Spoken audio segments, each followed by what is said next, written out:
ಕನ್ನಡ ಸಾಹಿತ್ಯ ಪರಿಷತ್ತು ಇನ್ನು ಹಲವಾರು ಕನ್ನಡ ಪರ ಸಂಘಟನೆಗಳು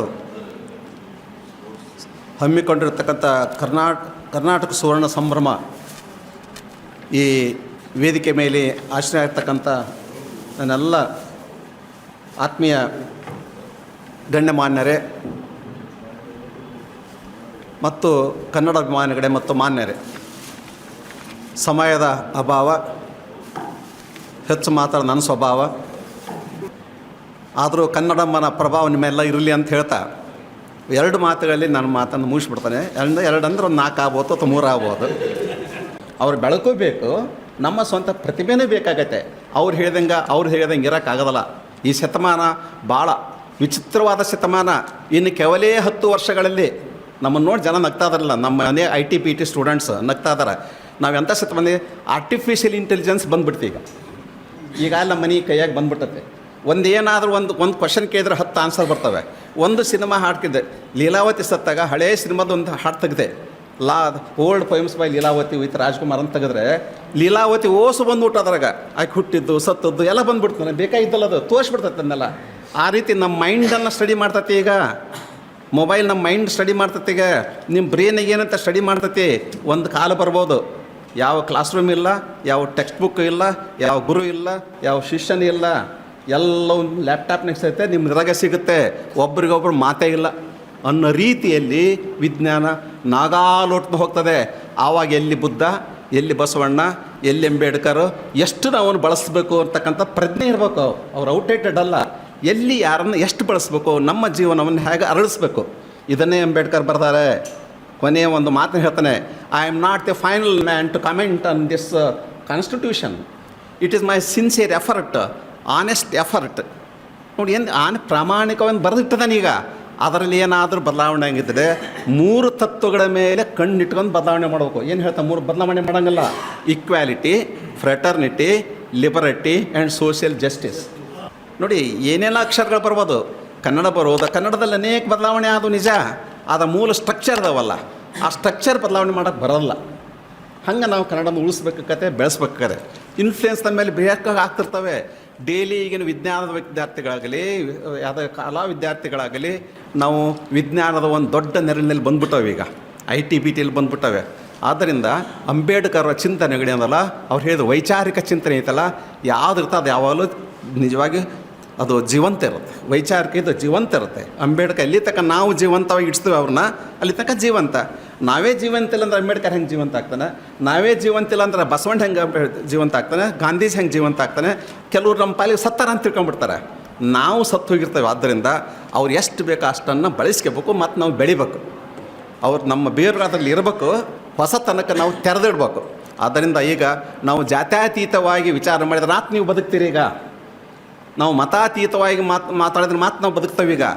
ಮತ್ತು ದೇಶಾತೀತವಾಗಿ ಮಾತಾಡ್ಬೇಕಾಯ್ತು. ಈಗ ಅದಕ್ಕೆ ಕುವೆಂಪುರ ಹಿಂದೆ ಎಲ್ಲಾದರೂ ನೀರು ಎಂತಾದರೂ, ಯಾಕಂದ್ರೆ ಅವ್ರಿಗೆ ಗೊತ್ತಿತ್ತು ಜನ ದೇಶ ಬಿಟ್ಟು ಹೋಗ್ತಾರೆ, ಹೊಟ್ಟಿಪಾಡಿಗೆ ಎಲ್ಲೆಲ್ಲೋ ಬದುಕ್ತಾರಂತೆ. ಎಂದೆಂದಿಗೂ ಕನ್ನಡವಾಗಿರುತ್ತೆ. ಯಾಕಂದರೆ ಕನ್ನಡ ಕೇವಲ ಒಂದು ಭಾಷೆ ಅಲ್ಲ, ಕನ್ನಡ ಕೇವಲ ಒಂದು ಭಾಷೆ ಅಲ್ಲ, ಅದೊಂದು ಬದುಕು. ನಾಗರಾಜ್ನವ್ರಿ, ನಿಮಗೇನು ಹೇಳೋದೇ ಇಲ್ಲ, ನೀವು PhD ಮಾಡಿ. ಕನ್ನಡ ಅನ್ನೋದೊಂದು ಬದುಕು ಅಂತ ನಂಬಿಕೆ ಅನ್ನೋದು ಸಂಸ್ಕೃತಿ, ಒಂದು ಮಾತಾಡುವ ರೀತಿ, ಇವೆಲ್ಲ ಕನ್ನಡ ಅಂತಕ್ಕಂಥದ್ದು ಒಂದು ಸಂಸ್ಕೃತಿ. ಕನ್ನಡ ಒಂದು ಪರಂಪರೆ, ಕನ್ನಡ ಒಂದು ಪ್ರಜ್ಞೆ. ನನ್ನ ದೃಷ್ಟಿಯಲ್ಲಿ ಅದೊಂದು ಪ್ರಜ್ಞೆನೇ ನನ್ನ ದೃಷ್ಟಿಯಲ್ಲಿ. ಆದ್ದರಿಂದ ಈ ಒಂದು ಪರಂಪರೆ ಪ್ರಜ್ಞೆ ಹಿನ್ನೆಲೆಯಲ್ಲಿ ನಾವು ಅಂಬೇಡ್ಕರ್ನೂ ಉಳಿಸ್ಕೋಬೇಕು, ಬಸವಣ್ಣನೂ ಉಳಿಸ್ಕೋಬೇಕು, ವಾಟ್ ಎವರ್ ದಟ್ ಕಮ್ಸ್. ನೋಡಿ, ವೇದದಲ್ಲಿ ಒಂದು ಮಾತು ಬರುತ್ತೆ, ಋಗ್ವೇದದಲ್ಲಿ ಮೊದಲೇ ಮಂತ್ರ ಅದು, let the knowledge come from all directions in the universe ಅಂತ. ಇದು ಎಂಥ ಮಾತು ಹೇಳ್ಯಾರ ನೋಡಿ ಅವರು, ಋಷಿಮುನಿಗಳಲ್ಲ. ಅವ್ರಿಗೆ ಜಾತಿ ಇತ್ತ, ಮತ ಇತ್ತ, ಏನಿತ್ತು? ಅಡಿವೆಯಲ್ಲಿ ಗಡ್ಡಿ ಅನಿಸ್ತಿಂದ ಓಡಾಡೋರು. ಜ್ಞಾನವು ಎಲ್ಲ ದಿಕ್ಕಿನಿಂದ ನನಗೆ ಬೆಳೆಯಲಿ, ಅದರಿಂದ ನಾನು ಬೆಳೆಯಲಿ ಅಂತ. ನೋಡಿ, ಇದು ಮೊದಲೇ ಮಂತ್ರ ಋಗ್ವೇದ ಅಂತಂದು ಜ್ಞಾನ ಎಲ್ಲಿಂದ ಬರಲಿ ಅಂತ. ಇದನ್ನೇ ಅಂಬೇಡ್ಕರ್ ತಿಳ್ಕೊಂಡದ್ದು, ಇದನ್ನೇ ಬುದ್ಧ ಅರ್ಥ ಮಾಡ್ಕೊಂಡದ್ದ. ಬುದ್ಧನು ಕೂಡ ಹಿಂದೂ ಧರ್ಮದ ಒಂದು ಪರಿಶುದ್ಧತೆಗೇ ಹೋರಾಟ ಮಾಡಿದ್ದು. ಏನು ಹಂಗದು, ಏನು ಕೆಟ್ಟೋಯ್ತು ಹಿಂದೂ ಧರ್ಮದಲ್ಲಿ? ವರ್ಣಾಶ್ರಮ ಪದ್ಧತಿ, ನಾ ಮೇಲು ನೀನು ಕೇಳು, ಹುಟ್ಟತ್ತೆ ನಾನು ಶ್ರೇಷ್ಠ, ಅವರು ಕನಿಷ್ಠ ಅನ್ನೋ ಜಾತಿ ಪದ್ಧತಿ ಐತಲ್ರಿ, ಅಪಾಯಕಾರಿ ಅದು. ನೋಡಿ, ಅಂಬೇಡ್ಕರ್ ವಿರೋಧಿಸಿದ್ದು ಜಾತಿ ಪದ್ಧತಿಯನ್ನು, ಧರ್ಮವನ್ನಲ್ಲ. ಧರ್ಮ ಲಂಡನೋ ಎಂದು ಹೋರಾಟಗಾರನಲ್ಲ ಅಂತ ಅಂಬೇಡ್ಕರ್ ಬರ್ತಾರೆ. ಭಾಳ ಜನ ಇತ್ತೀಚಿನ ಅರೆಬೆರೆ ಬುದ್ಧಿಜೀವಿಗಳು ಸುಮ್ಮನೆ ಬೈತಿರ್ತಾರೆ. ಅಂಬೇಡ್ಕರ್ ಬಗ್ಗೆ ಸಿಕ್ಕಾಪಟ್ಟೆ ಮಾತಾಡೋದು, ರಾತ್ರಿ ಹೊತ್ತು ಕುಡ್ಕಂತ ಕೂತ್ಕೊಂಬಿಡೋದು. ಒಂದು ನಾವು ನೆನ್ಪಿಡ್ಬೇಕು, ಅಂಬೇಡ್ಕರ್ನ ಏನಾರು ನಿಜವಾಗಿ ಫಾಲೋ ಮಾಡ್ಬೇಕಂದ್ರೆ ಎಲ್ಲ ಈ ತರುಣರಾಗಲಿ ಯಾರಾಗಲಿ, ಅಂಬೇಡ್ಕರ್ ವಾದಿಗಳಾಗಲಿ ಅಥವಾ ಬಸವಣ್ಣವಾದಿಗಳಲ್ಲಿ 2 ಚಟಗಳನ್ನು ಬಿಡ್ಬೇಕು ನಾವು, ಬುದ್ಧಿಜೀವಿಗಳು ಸಾಹಿತ್ಯಗಳು. ಏನೋ ಕುಡಿಯೋದು, ಸಿಗರೇಟ್ ಸೇರೋದು. ಅಂಬೇಡ್ಕರ್ ತಮ್ಮ ಜೀವನದಲ್ಲಿ ಒಂದು ದಿವಸ ಸಿಗರೇಟ್ ಸೇರಲಿಲ್ಲ. ಅಂಬೇಡ್ಕರ್ ಒಂದು ಜೀವನದಲ್ಲಿ ಮದ್ಯಪಾನ ಮಾಡಲಿಲ್ಲ. I think I am right, ಯಾಕಂದ್ರೆ ನಾನು ಓದಿದ್ದೆ ಸೇರ್ತೀನಿ. ಇವೆರಡು ಗುಣಗಳನ್ನು ಬಿಟ್ಟರೆ ಅಷ್ಟರ ಮಟ್ಟಿಗೆ ಅಂಬೇಡ್ಕರ್ ಆತ್ಮಕ್ಕೆ ಶಾಂತಿ ಸಿಗುತ್ತೆ, ಅಷ್ಟರ ಮಟ್ಟಿಗೆ ದೇಶ ಉದ್ಧಾರ ಆಗುತ್ತೆ. ಎಷ್ಟು ಜನ ಜನಾಂಗ ನಮಗೆ ಒಳ್ಳೆ ಉದಾಹರಣೆ ಕೇಳ್ತಾರೆ, ಒಳ್ಳೆ ಉದಾಹರಣೆ ಸಿಗ್ತಾ ಇಲ್ಲ ಸರ್ ನಮ್ಮ ಗುರುಗಳು ನಮಗೆ ಅಂತಾರೆ ಅವರು. ಈಗ ಭಾಳ ತಮಾಷೆ ಹೇಳ್ತದೆ ನಮ್ಮ ಫ್ರೆಂಡು, ಸರ್ ಟೀಚರ್ಸ್ಗೆ ಚೀಟಿ ಹೊಡೆದು ಕರಿತಾನೆ ಟೀಚರ್ಸ್ನ, ಯಾಕಂದ್ರೆ ಸರ್ ಇರೋದು ಹಂಗಾರು ಟೀಚರ್ಸ್ ಅಂದ್ರೆ ಲೆಕ್ಚರ್ಸ್. ಈಗ ಅವ್ರು ಹೇಳ್ತಾಯಿದ್ರು, ಎಂಥ ಒಂದು ಹಳ್ಳಿಯಲ್ಲಿ ಉದಾಹರಣೆಯನ್ನು ನಮ್ಮ ಮಲ್ಲಿಕಾರ್ಜುನ ಹೇಳ್ತಾ ಇದ್ದ, ಇಲ್ಲಿ ಕವಿ ಮಲ್ಲಿಕಾರ್ಜುನ ಅದಾರೆ ಸರ್, ನಾನು ಬಿಟ್ಟರೆ ಎಕ್ಸ್ಪೀರಿಯನ್ಸ್ ಒಂದು ಬರೀಪ್ಪ ಅಂತಂದೆ. ಎಷ್ಟು ಕೆಟ್ಟೋಗ್ಯಾರ ನಮ್ಮ ಎಷ್ಟು ಅಂತಂದರೆ, ಅವರು ವಿದ್ಯಾರ್ಥಿಗಳು ಹೆಂಗಿರ್ಬೇಕು, ತಮ್ಮ ಚಟಾದಿ ಹೆಂಗಿರ್ಬೇಕನ್ನೋದು ಗೊತ್ತಿಲ್ಲ ಅವರಿಗೆ. ಸಿಗರೇಟ್ ಸೇದೋದು, ಕುಡಿಯೋದು, ಅದಕ್ಕೆ ಶಿಳ್ಳು ಹೊಡೆದು ಟೀಚರ್ಸ್ ಕರಿತಾರಂತ ಅಂದ್ಬೇಕಾದ್ರೆ ಟೀಚರ್ಸ್ ಎಷ್ಟು ಕೊಟ್ಟಾರ, ಎಷ್ಟು ಕೆಟ್ಟೋಗ್ಯಾರ. ಬರಲ್ಲ ಎಲ್ಲರೂ ಒಂದೇ ಮಾತ್ರ ಬಾ, ಇಬ್ಬರು ಕುಡಿಯೋದಂತ, ಇಬ್ಬರು ಫ್ರೆಂಡ್ಸಪ್ಪ. ಇದು ಫ್ರೆಂಡ್ಶಿಪ್ ಬರೋದು ಏನೈತಲ್ಲ, ಭಾಳ ಅಪಾಯಕಾರಿ ಹೆಜ್ಜೆ ಇಟ್ಟು ಅಂಬೇಡ್ಕರ್ನೂ ಹಾಳು ಮಾಡ್ತದೆ, ಬಸವಣ್ಣನ ಹಾಳು ಮಾಡ್ತದೆ, ಎಲ್ಲರೂ ಹಾಳು ಮಾಡ್ಕೊಂಡು ಒಟ್ಟ ಸಂಸ್ಕೃತಿ ಏನು ಹೇಳಿದಲ್ಲ, ಸಂಸ್ಕಾರ ಸಂಸ್ಕೃತಿ ಶಿಕ್ಷಣ ಅಂದರೆ ಇದು ಅವ್ರು ಹೇಳಿದ್ದು. ಏನು ಚೆನ್ನಾಗಿ ಬೈತಾರೆ ಅವಾಗ, ನೀವೆಲ್ಲ ದಲಿತರು ಓದಿಕೊಂಡು ಸ್ವಾರ್ಥಿಗಳಾಗ್ತದಾರೆ ಅಂತ ಅಂಬೇಡ್ಕರ್ ಅವಾಗ ಹೇಳಿದರು. ನೀವು ಮಾಡ್ಕೊಂಬಿಟ್ರಿ, ನಿಮ್ಮ ಸಮಾಜಕ್ಕೆ ನೀವೇನು ಕೊಟ್ಟಿರಿ ಕೊಡಿ. ಸರಿ, ಅಂಬೇಡ್ಕರ್ ಯಾಕೆ ಓದ್ತಿ ಅಂತ ಕೇಳಿದ್ರೆ ಏನು ಉತ್ತರ ಕೊಟ್ಟರು ಗೊತ್ತಾ? ಅವ್ರ ಬಗ್ಗೆ ಹೇಳ್ತಾ ಹೋದ್ರೆ ನನಗೆ ಅವ್ರ ಲೈಫ್ ಹಿಸ್ಟ್ರಿ ನನಗೆ ಮನೇಲಿ ಮಾಡಲ್ಲ. ಏನು ಯಾಕೆ ಓದ್ತಿ ಅಂತ ಕೇಳಿದರೆ ನಾವೇನು ಹೇಳ್ತೇವೆ, IAS ಆಗಬೇಕು, BS ಆಗಬೇಕು, ಕೆಲಸಕ್ಕೆ ಹೋಗ್ಬೇಕು, ಮದುವೆ ಮಾಡ್ಕೋಬೇಕು, ಈಗಂತ ಫಾರಿನ್ ಚಿಂತೈತೆ, ಅಲ್ಲಿ ಹೋಗ್ಬೇಕು, ಅಲ್ಲಿ ಸೆಟ್ಲ್ ಆಗ್ಬೇಕು ಅಂತ ಚಿಂತಿದೆ. ಅಂಬೇಡ್ಕರ್ ಯಾಕೆ ಓದ್ತಿ ಅಂತ ಕೇಳಿದ್ರೆ, ನನ್ನ ಜನಾಂಗದ ಬಗ್ಗೆ ತಿಳುವಳಿಕೆ ಕೊಡಲಿಕ್ಕೆ, ನನ್ನ ಜನಾಂಗವನ್ನು ಅರ್ಥ ಮಾಡ್ಕೊಳ್ಳಿಕ್ಕೆ, ದೇಶವನ್ನು ಅರ್ಥ ಮಾಡ್ಕೊಳ್ಳಿಕ್ಕೆ, ಅವ್ರಿಗೊಂದು ಏನಾದರೂ ಒಂದು ಸಹಾಯ ಮಾಡಲಿಕ್ಕೆ ನಾವು ಓದ್ತಾನೆ ಹೊರತು ನನ್ನ ಸಲುವಾಗಿ ಅಲ್ಲ ಅಂದ ಅಂಬೇಡ್ಕರ್. ಇಂಥ ಮಾತನ್ನು ಹೇಳಿದಂಥ ವ್ಯಕ್ತಿ, ಮಗ ಸತ್ತರು ಗೊತ್ತಿಲ್ಲಂತ ಅವನ ಹೆಂಡತಿ ಗೊತ್ತು ವಿಷಯನ ತಿಳಿಸ್ತಕ್ಕಂಥ ವ್ಯಕ್ತಿ, 3 ಗಂಡು ಮಕ್ಕಳು ಸತ್ತು ಹೋಗ್ತಾರೆ, ಒಬ್ಬ ಮಗಳು ಸತ್ತು ಹೋಗ್ತಾಳೆ, ಎಲ್ಲ ಸತ್ತರು ಕೊಡೋದು ಅವನಿಗೆ ಬರೇ ದೇಶ, ಇಲ್ಲಿರ್ತಕ್ಕಂಥ ಅಸ್ಪೃಶ್ಯರು, ಇದು ಅವ್ರಿಗೆ ಕಾಡ್ತೈತೆ ಭಾಳ. ಈಗಂತೂ ಅಸ್ಪೃಶ್ಯರು ದೂರ ಆಗಿಬಿಟ್ರೆ, ಈಗ ಎಲ್ಲರಿಗೂ ಮೀಸಲಾತಿ ಬೇಕು, ಅಸ್ಪೃಶ್ಯರು ಮಾತ್ರ ಮೀಸಲಾತಿ ಇಲ್ಲ. ಎಲ್ಲ ಈ 4,000 6,000 ಜಾತಿಗಳಲ್ಲಿ ಯಾರ ಬಗ್ಗೆ ಇವರು ಅಂಬೇಡ್ಕರ್ ಹೋರಾಡಿದ್ರು ಅವ್ರು ಹಾಗೇನೆ ಅದ.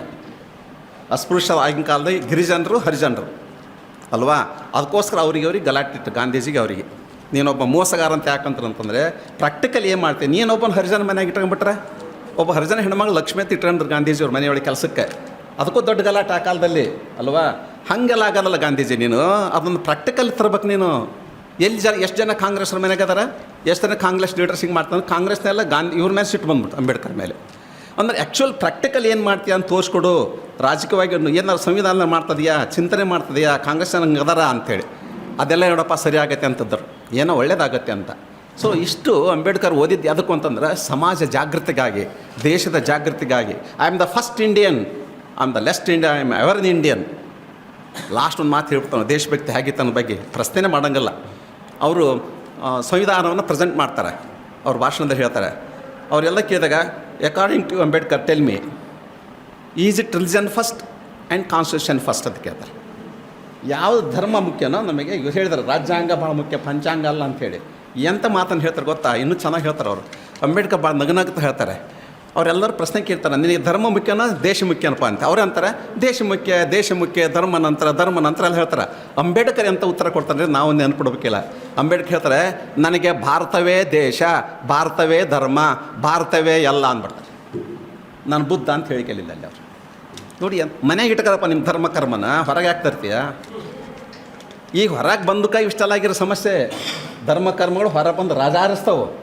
ಅದಕ್ಕೆ ನಮ್ಮ ದೇವರು, ನಮ್ಮ ಧರ್ಮ ಒಳಗಿದ್ದ ಚಲೋ, ಹೌದಾ, ಹೊರಗೆ ಬರಬಾರ್ದು. ಸಾರ್ವಜನಿಕ ಬದುಕೇ ಬೇರೆ. ಈ ವೈವಿಧ್ಯತೆ ಐತಲ್ಲ ಈ ದೇಶದ ಒಂದು ದೊಡ್ಡ ಶಕ್ತಿ. ಆ ವೈವಿಧ್ಯತೆನೋ ಇವ ನಮ್ಮವ ಐತಲ್ಲ, ಆ ಒಂದು ದೊಡ್ಡ ಶಕ್ತಿ ನಾವು ಪ್ರಜ್ಞಾಪೂರ್ವಕವಾಗಿ ಬರಬೇಕು. ಇವತ್ತಿನ್ನೂ ಕೂಡ ಹಳ್ಳಿಯಲ್ಲಿ ಆಗಲಿ, ಇಲ್ಲೇ ಸಿಟಿಯಲ್ಲೇ ಆಗಿ ಕೂಡ ನಾವು ಉಪಜಾತಿಗಳ ಮನೆಗೆ ಹೋಗಿ ಊಟ ಮಾಡೋದಲ್ಲ. ಕರ್ನಾಟಕ ಬಿಟ್ಬಿಟ್ರಿ, ಉಪಜಾತಿಗಳ ಮನೆಗೆ ಹೋಗಿ ಊಟ ಮಾಡೋದಲ್ಲ ನಾವು. ಲಿಂಗಾಯತರೊಳಗೆ 83 ಜಾತಿ ಅದಾವೆ ನಾಗರಾಜ್ನವ್ರ. ನಾವು ಜಂಗಮರು, ಹೌದಾ, ಜಂಗಮರು ಜಾತಿನೇ ಇಲ್ಲ, ಆ ವಿಷಯ ಬೇರೆ. ಆದ್ರೆ ನಮ್ಮ ಜಾತಿ ಅಂತ ಮಾಡ್ಕೊಂಡು ನಾವು ಯಾವ್ದು ಅವ್ರ ಮನೆಗೆ ಹೋಗಿರ್ಲಿರಿ ನೀವು ಊಟಕ್ಕೆ, ನಮ್ಮ ಮನೆಗೆ ಬರಬೇಡ್ರಿ ನಾಳಿದ್ದ ಅನ್ನೋರದಾರ ಹಳ್ಳ್ಯಾಗ.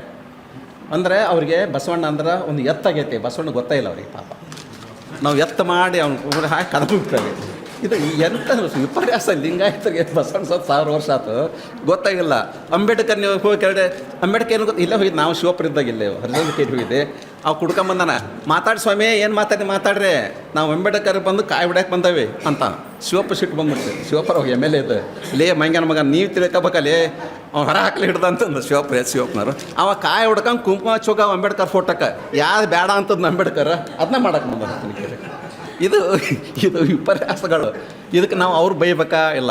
ಶಿಕ್ಷಣ ವ್ಯವಸ್ಥೆ ಸರಿಯಿಲ್ಲ, ಅವರಿಗೆ ತಿಳುವಳಿಕೆ ಹೇಳ್ತಕ್ಕಂಥ ಮೇಷ್ಟು ಸರಿಯಿಲ್ಲ.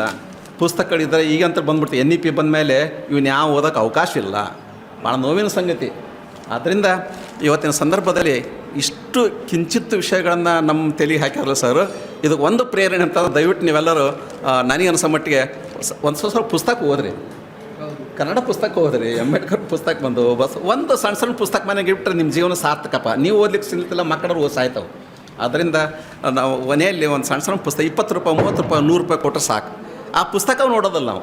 ಅದು ಭಾಳ ನೋವಿನ ಸಂಗತಿ. ನಿಮಗೆ ಗೊತ್ತೈತೆ, ಅಂಬೇಡ್ಕರ್ ಅವರು ಎಂದೂ ಲೈಬ್ರರಿ ಪುಸ್ತಕದಾಗ ಓದ್ಯಾರಲ್ಲ, ಕೊಂಡು ಓದಾರ ಅವರು. ಒಂದೇ ರೂಮ್ನಲ್ಲಿ ಬದುಕಿದವರು ಗಂಡ ಹೆಂಡತಿ ಮಕ್ಕಳಂತ ಬಡತನದಲ್ಲಿ. ಅವ್ರ ಅಪ್ಪ ಸತ್ವಾಲ್ ಸಿಂಗ್ ಅಂತ ಇದ್ದಿರ್ತಾರಲ್ಲ, ಅವರು ಬಂಗಾರ ಒತ್ತಿಟ್ಟು ಪುಸ್ತಕ ತಂದು ಕೊಡ್ತಾರೆ ಮಕ್ಕಳಿಗೆ. ಎಷ್ಟು ಜನ ಅವ್ರು ಹೇಳ್ರಿ. ಒಬ್ಬ ಸಿಪಾಯಿ ಇದ್ದಾನವನು. ಎಂತೆಂಥ ವ್ಯಕ್ತಿತ್ವ ರೀ ಅವರೆಲ್ಲ. ಪುಸ್ತಕ ಓದು. ಗಾಂಧೀಜಿಗೆ ಅವನಿಗೆ ದೊಡ್ಡ ಗಲಾಟೆ ಆಗುತ್ತೆ. ಗಾಂಧೀಜಿ ಒಂದು 10 ನಿಮಿಷ ಬಾರಪ್ಪ ಅಂತ ಬರ್ತಾರೆ. ಮಿಸ್ಟರ್ ಗಾಂಧಿ ಅವ್ರು ಎಂದೋ ಮಹಾತ್ಮ ಇಲ್ಲಿ, mister Gandhi don't waste my time ಅಂತಾರೆ. ಅದಕ್ಕೆ ಡೋಂಟ್ ವೇಸ್ಟ್ ಮೈ ಟೈಮ್ ಅಂದ್ರೆ ಅರ್ಥ ಏನು ಹೇಳ್ರಿ? ವೇರ್ ಆರ್ ಯು ಗೋಯಿಂಗ್ ಅಂತ ಕೇಳ್ತಾರೆ. I am going to my library ಅಂತಾರೆ. ನಾ ಮಹಾತ್ಮ ಗಾಂಧಿ ಕರಿತಾನೆ ಲೈಬ್ರರಿ ಅಂತ ಹೋಗ್ತಾನಂತ ಟೈಮ್ ಅದು ಗೊತ್ತಾಯ್ತು. ಅದಕ್ಕೆ ನಾ ಅಂತಾರೆ ಅವರು, ಇಲ್ಲ ನಾನು ಪುಸ್ತಕ ಓದಿದೆ, ಅನ್ಫಿನಿಶ್ಡ್ ಪುಸ್ತಕ ಓದಿದೆ, ನೀನು ಏನದು ಹೇಳಿಬಿಡಪ್ಪ ಅಂತಾರೆ. ಪುಸ್ತಕ ಓದೋ ಹುಚ್ಚು 60,000 ಪುಸ್ತಕಗಳಿದ್ದು ಅವ್ರ ಹತ್ರ. ಎಷ್ಟು ಜನ ನಮ್ಮ ಮನೇಲಿ ಮೇಷ್ಟ್ರ ಮನೇಲಿ 10 ಪುಸ್ತಕ ಅದ ಹೇಳ್ರಿ. ಯಾವ ದಲಿತರ ಮೇಲೆ ಅಂಬೇಡ್ಕರ್ ಪುಸ್ತಕ ಇಟ್ಟಾರ ಹೇಳ್ರಿ. ನೋವಿನ ನಮ್ಮನ್ನು ನಾವು ಆತ್ಮವಿಮರ್ಶೆ ಮಾಡಿಕ 60,000 ಪುಸ್ತಕಗಳನ್ನ ಅಂಡರ್ಲೈನ್ ಮಾಡಿ ಓದ್ತಿದ್ರು ಅವರು. ಹಗಲು ರಾತ್ರಿ ಓದೋರು. ಅಂಥ ವ್ಯಕ್ತಿ ನಮಗೆ ಪ್ರೇರಣೆ ಆಗ್ಬೇಕು. ಆ ಒಂದು ಪ್ರೇರಣಾಪೂರ್ಣಕ ಕಾರ್ಯಕ್ರಮದ ನಾನು ಭಾವಿಸ್ತಾ, ಕನ್ನಡಕ್ಕೆ ಏನು ಮಾಡ್ಬೇಕಂದ್ರೆ ಸಿಕ್ಕಾಪಟ್ಟೆ ಹೋರಾಡೋದು ಬೇಕಾಗಿಲ್ಲ. ಕನ್ನಡ ಮಾತಾಡಿದ್ರೆ ಸಾಕಷ್ಟು. ಅದಕ್ಕೇನು ದೊಡ್ಡ ಸೇವೆ ಅಲ್ಲ. ಕನ್ನಡ ಮಾತಾಡ್ರಪ್ಪ. ಕನ್ನಡ ಗೊತ್ತಿದ್ದ ಜೊತೆ ಮಾತಾಡ್ರಿ, ಗೊತ್ತಿಲ್ಲ ಜೊತೆ ಅವ್ರ ಭಾಷೆ ಮಾತಾಡ್ರಿ. 10 ಭಾಷೆಗಳ ಕಲಿತಷ್ಟು ಪಾಠ. ಒಬ್ಬ ಕವಿ ಹೇಳ್ತಾನೆ, 10 ಭಾಷೆಗಳ ಕಲಿತಷ್ಟು ಪಾಠ, ಕನ್ನಡ ಮಾತ್ರ ಮರೆಯಬೇಡ, ಏಕೆಂದರೆ ಕನ್ನಡ ಧಾರವಾಡ ಪೇಡ ಅಂತ ಹೇಳ್ತಾ ನಾನು ಮಾತಾಡ್ತೀನಿ.